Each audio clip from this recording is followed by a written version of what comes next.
Federalist No. 61, the same subject continued concerning the power of Congress to regulate the election of members. From the New York Packet, Tuesday, February 26, 1788. Hamilton. To the people of the State of New York. The more candid opposers of the provision respecting elections contained in the plan of the convention, when pressed in argument, will sometimes concede the propriety of that provision, with this qualification, however, that it ought to have been accompanied with a declaration that all elections should be had in the counties where the electors resided. This, they say, was a necessary precaution against an abuse of the power. A declaration of this nature would certainly have been harmless, so far as it would have had the effect of quieting apprehensions. It might not have been undesirable. But it would, in fact, have afforded little or no additional security against the danger apprehended, and the want of it will never be considered, by an impartial and judicious examiner, as a serious, still less as an insuperable objection to the plan. The different views taken of the subject in the two preceding papers must be sufficient to satisfy all dispassionate and discerning men that if the public liberty should ever be the victim of the ambition of the national rulers, the power under examination, at least, will be guiltless of the sacrifice. If those who are inclined to consult their jealousy only would exercise it in a careful inspection of the several state constitutions, they would find little less room for disquietude and alarm, from the latitude which most of them allow in respect to elections, than from the latitude which is proposed to be allowed to the national government in the same respect. A review of their situation, in this particular, would tend greatly to remove any ill impressions which may remain in regard to this matter. But as that view would lead into long and tedious details, I shall content myself with the single example of the state in which I write. The Constitution of New York makes no other provision for locality of elections than that the members of the Assembly shall be elected in the counties, those of the Senate in the great districts into which the state is or may be divided. These at present are 4 in number, and comprehend each from 2 to 6 counties. It may readily be perceived that it would not be more difficult to the legislature of New York to defeat the suffrages of the citizens of New York by confining elections to particular places than for the legislature of the United States to defeat the suffrages of the citizens of the Union by the like expedient. Suppose, for instance, the city of Albany was to be appointed the sole place of election for the county and district of which it is a part. Would not the inhabitants of that city speedily become the only electors of the members both of the Senate and Assembly for that county and district? Can we imagine that the electors who reside in the remote subdivisions of the counties of Albany, Saratoga, Cambridge, etc., or in any part of the county of Montgomery, would take the trouble to come to the city of Albany to give their votes for members of the Assembly or Senate sooner than they would repair to the city of New York to participate in the choice of the members of the Federal House of Representatives? The alarming indifference discoverable in the exercise of so invaluable a privilege under the existing laws, which afford every facility to it, furnishes a ready answer to this question. And, abstracted from any experience on the subject, we can be at no loss to determine that, when the place of election is at an inconvenient distance from the elector, the effect upon his conduct will be the same whether that distance be 20 miles or 20,000 miles. Hence it must appear that objections to the particular modification of the federal power of regulating elections will, in substance, apply with equal force to the modification of the like power in the Constitution of this state,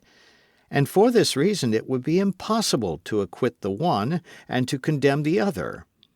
A similar comparison would lead to the same conclusion in respect to the constitutions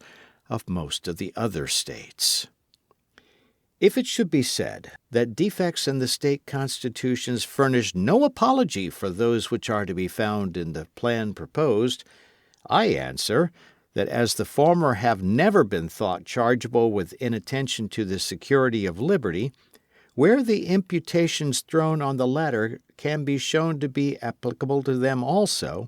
the presumption is that they are rather the cavilling refinements of a predetermined opposition than the well-founded inferences of a candid research after truth. To those who are disposed to consider,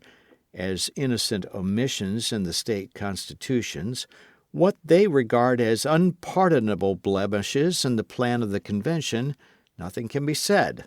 or, at most, they can only be asked to assign some substantial reason why the representatives of the people in a single state should be more impregnable to the lust of power, or other sinister motives,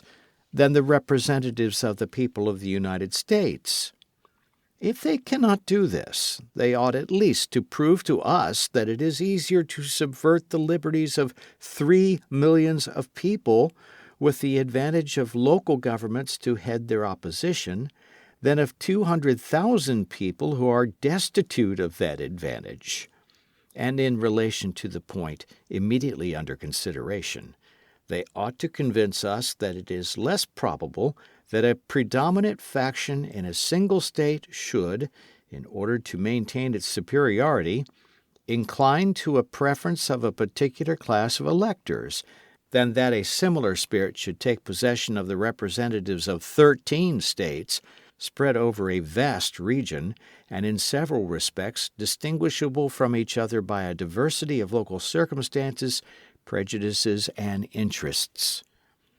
Hitherto my observations have only aimed at a vindication of the provision in question on the ground of theoretic propriety, on that of the danger of placing the power elsewhere, and on that of the safety of placing it in the manner proposed. But there remains to be mentioned a positive advantage which will result from this disposition, and which could not as well have been obtained from any other. I allude to the circumstance of uniformity in the time of elections for the Federal House of Representatives. It is more than possible that this uniformity may be found by experience to be of great importance to the public welfare, both as a security against the perpetuation of the same spirit in the body, and as a cure for the diseases of faction. If each state may choose its own time of election, it is possible there may be at least as many different periods as there are months in the year. The times of election in the several states, as they are now established for local purposes, vary between extremes as wide as March and November. The consequence of this diversity would be that there could never happen a total dissolution or renovation of the body at one time. If an improper spirit of any kind should happen to prevail in it, that spirit would be apt to infuse itself into the new members as they come forward in succession. The mass would be likely to remain nearly the same, assimilating constantly to itself its gradual accretions. There is a contagion in example which few men have sufficient force of mind to resist. I am inclined to think that treble the duration in office with the condition of a total dissolution of the body at the same time might be less formidable to liberty than 1/3 of that duration subject to gradual and successive alterations. Uniformity in the time of elections seems not less requisite for executing the idea of a regular rotation in the Senate, and for conveniently assembling the legislature at a stated period in each year. It may be asked, why then could not a time have been fixed in the Constitution? As the most zealous adversaries of the plan of the convention in this state are, in general, not less zealous admirers of the Constitution of the state, the question may be retorted, and it may be asked, why was not a time for the like purpose fixed in the Constitution of this state?